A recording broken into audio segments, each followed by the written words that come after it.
नमस्कार मित्रांनो, श्री स्वामी समर्थ. कसे आहात? अपेक्षा करते की ठीकच असाल. स्वामी समर्थ. श्री स्वामी समर्थांचा आज मी तुमच्यासाठी एक व्हिडिओ घेऊन आली आहे. त्यामध्ये मी तुम्हाला त्यांची एक सुंदर अशी कथा सांगणार आहे किंवा अनुभवही म्हणू शकता.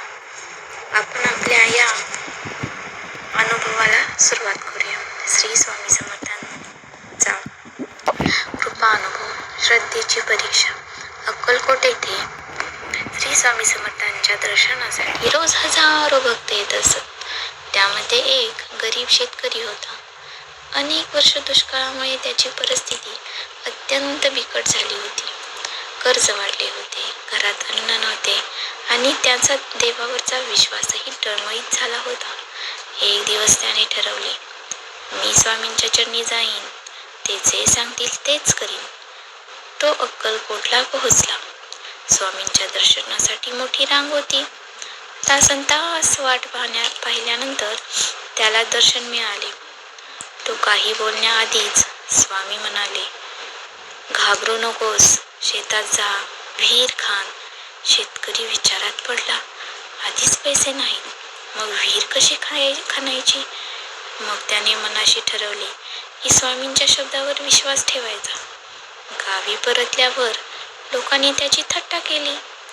अरे, पाऊस नाही, पैसा नाही आणि तू विहीर खणतोस. पण तो शांत राहिला. रोज थोडे थोडे काम करत राहिला. काही दिवस गेले. अचानक एका दिवशी विहीर खणताना मोठ्या प्रमाणात पाण्याचा झरा लागला. संपूर्ण गाव आश्चर्यचकित झाले. त्या विहिरीमुळे त्याची शेती हिरवीगार झाली.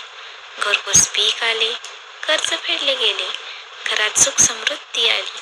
तो पुन्हा अक्कलकोटला गेला. स्वामींच्या चरणी नतमस्तक झाला. स्वामी फक्त एवढेच म्हणाले, विश्वास ठेवला म्हणून मिळाले. या अनुभवातून शेतकऱ्याला समजले की स्वामी केवळ चमत्कार करत नाहीत, तर भक्ताची श्रद्धा, संयम आणि कर्म यांची परीक्षा घेतात. जेव्हा भक्त पूर्ण विश्वासाने प्रयत्न करतो, तेव्हा स्वामी योग्य वेळी, योग्य ठिकाणी, योग्य त्या समयी त्याची परीक्षा घेतात आणि त्याला त्याचे फळही मिळते. म्हणतात ना, भिवू नकोस, मी तुझ्या पाठीशी आहे. ते असंच.